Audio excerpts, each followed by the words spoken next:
आज हमारे सामने जो स्रोत हैं वो पहली नज़र में मतलब बिल्कुल अलग-अलग दुनिया के लगते हैं। एक तरफ हम बात करेंगे भारतीय सेना की, उसके अनुशासन की, परंपरा की, तो दूसरी तरफ समाज में बदलते रिश्ते और लिव इन संबंधों पर अदालतों की चिंता को समझेंगे। फिर हम अपने शहरों की बनावट पर गौर करेंगे कि कैसे उनका डिजाइन हमारी जिंदगी तय करता है और आखिर में हम उस जमीन की बात करेंगे जिस पर हम खड़े हैं, जो पानी की कमी और भूकंप के बढ़ते खतरे से एक तरह से जूझ रही है। अब सुनने में ये सब शायद बिखरा हुआ लगे, लेकिन हमारी आज की पड़ताल का मकसद इन सब के बीच एक गहरा छिपा हुआ धागा खोजना है। ये धागा है नींव का, भरोसे की नींव, समाज की नींव और हमारे अस्तित्व की नींव। तो चलिए इस गहरी पड़ताल में उतरते हैं। तो शुरुआत करते हैं एक ऐसे मामले से जहां एक तरफ थी एक इंसान की निजी आस्था और दूसरी तरफ देश की सेना का अनुशासन। सुप्रीम कोर्ट में हाल ही में एक लेफ्टिनेंट का मामला आया। उन्हें नौकरी से इसलिए निकाल दिया गया क्योंकि उन्होंने एक धार्मिक परेड में हिस्सा लेने से मना कर दिया था और रेजिमेंटल पूजा स्थलों में जाने से भी। उनका तर्क था कि उनकी जो एकेश्वरवादी आस्था है, मतलब जो सिर्फ एक ईश्वर को मानते हैं, वो उन्हें इसकी इजाजत नहीं देती। लेकिन कोर्ट ने सेना के फैसले को सही ठहराया। ये मामला निजी आजादी और संस्थागत कर्तव्य के बीच एक बहुत बड़ी बहस छेड़ता है। हाँ, और ये मामला जितना सीधा दिखता है उतना है नहीं। एक तरफ है व्यक्तिगत स्वतंत्रता का मौलिक अधिकार, तो दूसरी तरफ सेना जैसी संस्था का अनुशासन। और ये अनुशासन किसी भी देश की सुरक्षा के लिए मतलब सर्वोपरि है। स्रोत के लेखक लेफ्टिनेंट जनरल सैयद अता हसनैन, जो खुद सेना में इतने ऊंचे पद पर रहे हैं, इस पर एक बहुत दिलचस्प नजरिया पेश करते हैं।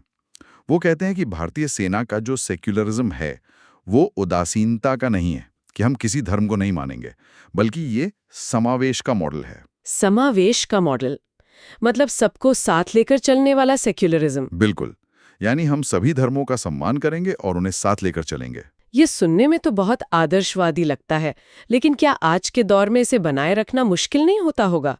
मेरा मतलब है जहां व्यक्तिगत पहचान और धार्मिक स्वतंत्रता की बातें इतनी मजबूत हो रही हैं, क्या स्रोत इस पर कोई रोशनी डालता है? बिल्कुल, और यही तो इस बहस का असली मुद्दा है।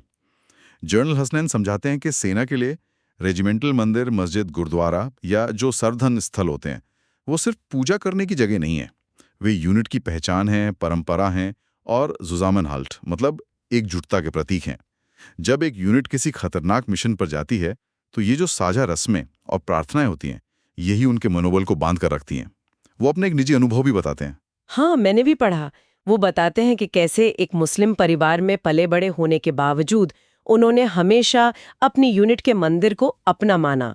और सिर्फ इतना ही नहीं, वो ये पक्का करते थे कि हर ऑपरेशन से पहले और बाद में पूरी यूनिट, चाहे कोई किसी भी धर्म का हो, उस मंदिर में इकट्ठा हो। ये हमारी रस्म थी, किसी एक धर्म की नहीं। ये बात सच में दिल को छू जाती है। और इसके पीछे एक बहुत गहरा मनोविज्ञान है। देखिए, एक सिपाही अपने ऑफिसर के पीछे मौत के मुंह में सिर्फ इसलिए नहीं चला जाता कि उसकी रैंक ऊंची है। वो इसलिए जाता है क्योंकि उसे विश्वास होता है, भरोसा होता है कि उसका ऑफिसर सिर्फ हुक्म नहीं देगा, बल्कि हर मुश्किल में, हर खतरे में और हाँ, प्रार्थना में भी उसके साथ खड़ा रहेगा। ये जो साझा अनुभव होते हैं, यही उस भरोसे की नींव बनते हैं। स्रोत में ब्रिगेडियर डेसमंड हाइट जैसे अफसरों का जिक्र है, जो ईसाई होकर गोरखा रेजिमेंट को कमांड करते थे, या लेफ्टिनेंट कर्नल अर्देशीर तारापोर, एक पारसी जिन्होंने पूना हॉर्स का नेतृत्व किया। इन लोगों ने साबित किया कि वर्दी का कोई धर्म नहीं होता, सिर्फ कर्तव्य और आपसी भरोसा होता है। ये भरोसे की बात बहुत दिलचस्प है। सेना जैसी संस्था तो वो तो पूरी तरह इसी भरोसे की नींव पर टिकी है। लेकिन जब हम सेना की संगठित दुनिया से बाहर निकलकर आम समाज की बात करते हैं, खासकर रिश्तों की, तो लगता है कि भरोसे की यही नींव आज सबसे ज्यादा हिल रही है। आपने बिल्कुल सही नफ्स पकड़ी है। समाज में भी इस समय एक बड़ा मंथन चल रहा है और अदालतें भी इसमें उलझी हुई हैं। एक तरफ सुप्रीम कोर्ट कहता है कि अगर दो वयस्क सहमति से कोई रिश्ता बनाते हैं और बाद में वो रिश्ता टूट जाता है, तो उसे बलात्कार का मामला नहीं बनाया जा सकता। ये व्यक्तिगत आजादी को मान्यता देता है। लेकिन दूसरी ही तरफ इलाहाबाद हाईकोर्ट लिव इन संबंधों पर गहरी चिंता जताते हुए कहता है कि ये भारतीय मध्यम वर्गीय नैतिकता के खिलाफ हैं और ये विवाह जैसी संस्था को तबाह कर रहे हैं। एक मिनट, ये तो एकदम विरोधाभासी बातें हैं। एक आम इंसान तो भ्रम में पड़ जाएगा कि सही क्या है और गलत क्या। एक अदालत आज़ादी की बात कर रही है, दूसरी परंपरा की। समाज आखिर किस दिशा में जा रहा है? स्रोत की लेखिका डॉक्टर ऋतु सारस्वत इसे एक बड़े सामाजिक बदलाव के तौर पर देखती हैं। वो कहती हैं कि एक तरफ एक विचारधारा है जो अक्सर खुद को नारीवादी कहती है और ये स्थापित करने की कोशिश कर रही है कि एक महिला की असली आज़ादी शादी से मुक्ति में है। इसी सोच के चलते कई युवा लड़के लड़कियां दोनों लिव इन रिलेशनशिप को आधुनिक, प्रगतिशील और बंधनों से मुक्त होने का प्रतीक मानने लगे हैं। लेकिन इसमें एक बड़ा विरोधाभास भी है, जैसा कि लेखिका बताती हैं। ये बहुत चौंकाने वाली बात है कि जो युवतियां लिव इन को सशक्तिकरण का प्रतीक मानकर उसमें जाती हैं, उनमें से कई कुछ समय बाद उसी रिश्ते में स्थिरता, सुरक्षा और सामाजिक स्वीकृति खोजने लगती हैं और अंत में वो उसी साथी से शादी करने की उम्मीद करने लगती हैं। मतलब जिस शादी को वो बंधन मानकर निकली थी, घूम फिरकर वापस उसी की शरण में आ जाती हैं। और यहीं पर इलाहाबाद हाईकोर्ट की चिंता प्रासंगिक हो जाती है। अदालत को लगता है कि यह सिर्फ एक ट्रेंड नहीं है, बल्कि ये विवाह की संस्था को कमजोर करने की एक व्यवस्थित योजना जैसा है, जिसे कुछ फिल्मों और टीवी सीरियलों से हवा मिल रही है। अदालत का तर्क है कि विवाह सिर्फ दो लोगों का साथ रहना नहीं है, ये एक सामाजिक सुरक्षा का ढांचा है जो बच्चों और महिलाओं को स्थिरता देता है। लिव इन रिश्ते वो सुरक्षा कभी नहीं दे सकते। दशकों पहले एक मानव विज्ञानी थे, G.D. अनविन। उन्होंने 80 सभ्यताओं पर शोध करके कहा था कि जब भी किसी समाज में यौन अनुशासन में ढील आती है तो वो समाज पतन की ओर बढ़ने लगता है। अदालत की टिप्पणियों में कहीं ना कहीं उसी ऐतिहासिक डर की गूंज सुनाई देती है। तो एक तरफ सेना है जो साझा परंपराओं से अपनी नींव मजबूत कर रही है, और दूसरी तरफ समाज है जहां परंपरा और आधुनिकता की खींचतान में रिश्तों की नींव ही कमजोर पड़ती दिख रही है। और समाज की ये उलझनें हमारे शहरों में भी साफ दिखती हैं। जैसे रिश्ते बेतरतीब हो रहे हैं, वैसे हमारे शहर भी तो बेतरतीब ढंग से ही बढ़ रहे हैं। बिल्कुल, स्रोत के आंकड़े तो यही कहानी कहते हैं।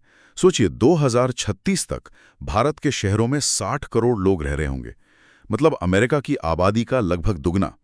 और ये शहर देश की जीडीपी में 70% का योगदान दे रहे होंगे। लेकिन इन चमकदार आंकड़ों के पीछे की सच्चाई क्या है? सच्चाई यह है कि हमारे ज्यादातर शहर बिना किसी सोच समझ के बस फैलते चले गए हैं। और यहीं पर डिजाइन की भूमिका आती है। डिजाइन से ज्यादातर लोग सुंदरता या सजावट समझते हैं, लेकिन यहाँ इसका मतलब शायद कुछ और है। हाँ, बहुत गहरा मतलब है। डिजाइन सिर्फ एस्थेटिक्स नहीं है, ये एक तरह से नियंत्रण की प्रणाली है। ये तय करता है कि शहर में किसका स्वागत है और किसे बेगाना महसूस कराया जाएगा।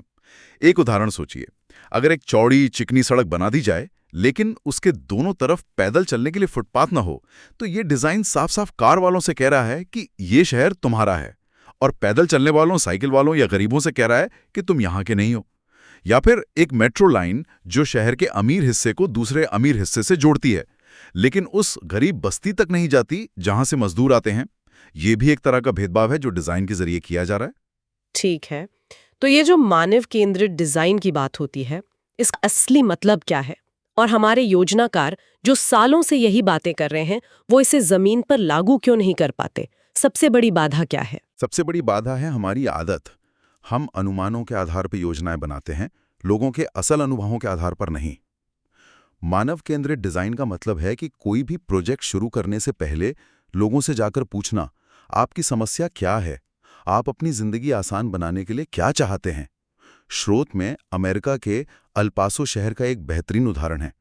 वहां सरकार ने लोगों को दोष देने के बजाय उनकी समस्याओं को सुना और उसके हिसाब से शहर के डिजाइन में बदलाव किए। हमारे यहाँ अक्सर एसी कमरों में बैठकर प्लान बन जाता है। मतलब समस्या का इलाज करने के बजाय बीमारी की जड़ तक जाना। बिल्कुल। जाम हटाने के लिए सड़क चौड़ी करना एक सतही इलाज है। जड़ तक जाना मतलब ये पूछना कि जाम लगी क्यों रहा है। हो सकता है पब्लिक ट्रांसपोर्ट इतना खराब है कि हर कोई अपनी गाड़ी निकालने पर मजबूर है। तो समाधान सड़क चौड़ी करना नहीं, बल्कि एक अच्छी बस या मेट्रो सेवा देना है। झीलें सूख गई तो उन्हें बस फिर से पानी से भरकर सुंदर बनाना समाधान नहीं है। ये पूछना कि वो सूखी ही क्यों, असली समाधान की ओर ले जाएगा। भारत के लिए ये एक सुनहरा मौका है, क्योंकि 2050 में हमें जिस इंफ्रास्ट्रक्चर की जरूरत होगी उसका 70% से ज्यादा हिस्सा अभी बना ही नहीं है। हम चाहें तो अपने भविष्य के शहरों को सही नींव पर खड़ा कर सकते हैं। हम शहरों की नींव तो शायद ठीक कर भी लें, लेकिन उस जमीन का क्या जिसके ऊपर ये शहर खड़े हैं? वो नींव भी तो दरक रही है। हमारे स्रोत दो बहुत बड़े प्राकृतिक संकटों की ओर इशारा कर रहे हैं। हाँ, और ये दोनों संकट एक दूसरे से जुड़े हुए हैं। पहला है पानी का संकट, और आंकड़े डराने वाले हैं। पृथ्वी पर जितना भी पानी है उसका सिर्फ 0.01% ही इंसानों के पीने लायक है, और उस छोटे से हिस्से को भी हम बर्बाद और प्रदूषित करने में लगे हैं। संयुक्त राष्ट्र की एक रिपोर्ट के मुताबिक हर 8 सेकंड में एक बच्चा पानी से होने वाली किसी बीमारी से मर जाता है। हर 8 सेकंड में एक बच्चा! ये आंकड़ा तो दिमाग सुन कर देता है। और विडंबना देखिए, हम चांद और मंगल पर पानी खोज रहे हैं और धरती पर जो अमृत मौजूद है उसे हम अपने ही हाथों से जहर बना रहे हैं। सही कहा, ये संकट पूरी तरह से मानव निर्मित है, पूरी तरह से। खेतों में इस्तेमाल होने वाली रासायनिक खाद और कीटनाशक बारिश के पानी के साथ बहकर नदियों में मिल जाते हैं। फैक्ट्रियों से निकलने वाला जहरीला कचरा बिना ट्रीटमेंट की नदियों में बहा दिया जाता है। शहरों का सारा सीवेज हमारी पवित्र नदियों को गंदे नाले में बदल रहा है। और ऊपर से हम जमीन के नीचे का पानी बेतहाशा खींचते जा रहे हैं, जिससे भूजल स्तर हर साल नीचे जा रहा है। तालाब, कुएं, बावड़ियां, हमारे पारंपरिक जल स्रोत तो हम कब के खत्म कर चुके हैं। पानी का संकट तो फिर भी हमें अपनी रोजमर्रा की जिंदगी में दिखता है, लेकिन एक खतरा ऐसा है जो जमीन के नीचे चुपचाप तैयार हो रहा है। और अब वैज्ञानिकों की नई रिपोर्ट कह रही है कि ये खतरा हमारे अनुमान से कहीं ज्यादा बड़ा है। अब भूकंप की बात कर रहे हैं।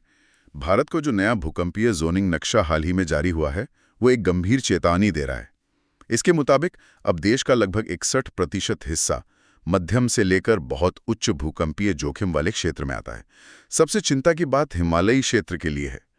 पहले इसे जोन 4 और 5 में रखा जाता था, जो उच्च जोखिम वाले माने जाते थे, लेकिन अब वैज्ञानिकों ने इसे जोन 6 में रखने का प्रस्ताव दिया है, जो अत्यधिक उच्च जोखिम वाला क्षेत्र होगा।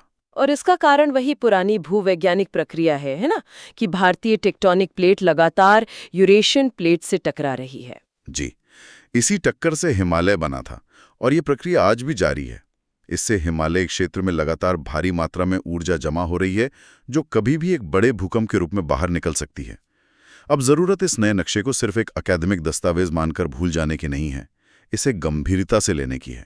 हमें अपने भवन निर्माण के नियम यानी बिल्डिंग कोड्स को तुरंत अपडेट करना होगा, खासकर उन इमारतों के लिए जो आपदा के समय सबसे जरूरी होती हैं। बिल्कुल। सोचिए, भूकंप के बाद सबसे ज्यादा जरूरत किसकी होती है? अस्पताल की। और अगर अस्पताल ही ढह गया तो, या शहर को जोड़ने वाला मुख्य पुल टूट गया तो? इसलिए स्कूल, अस्पताल, पुल, पावर प्लांट जैसी महत्वपूर्ण इमारतों को अब इस तरह से डिजाइन करना होगा कि वे बड़े से बड़े भूकंप के झटके झेल जाएं और आपदा के बाद भी काम करती रहें। ये केवल ईंट और सीमेंट का सवाल नहीं है, ये लाखों जाने बचाने की तैयारी का सवाल है। ये हमारे शहरों की सबसे बुनियादी नींव को मजबूत करने का सवाल है। तो आज हमने जिन अलग अलग विषयों पर बात की, वे सब आकर एक ही जगह जुड़ जाते हैं। नींव, सेना में भरोसे और साझा परंपराओं की नींव, समाज में रिश्तों और स्थिरता की नींव, शहरों में एक सोची समझी योजना और डिजाइन की नींव, और हमारे देश की अपनी भूवैज्ञानिक नींव जो प्राकृतिक शक्तियों के दबाव में है। और हर स्रोत, चाहे वो सेना पर हो, समाज पर या पर्यावरण पर, एक ही दिशा में इशारा कर रहा है। वो कह रहा है कि हम चीजों को बस अपने आप बेतरतीब ढंग से विकसित होने नहीं दे सकते। चाहे वो सेना का अनुशासन हो, समाज में रिश्तों की स्थिरता हो, शहरों की योजना हो, या आपदाओं के लिए हमारी तैयारी हो, हर जगह एक सचेत प्रयास, एक इरादे और एक योजना की जरूरत है। हमें अपनी नींव को मजबूत करने के लिए काम करना होगा। और यह हमें आज एक बहुत जरूरी सवाल पर लाकर छोड़ देता है।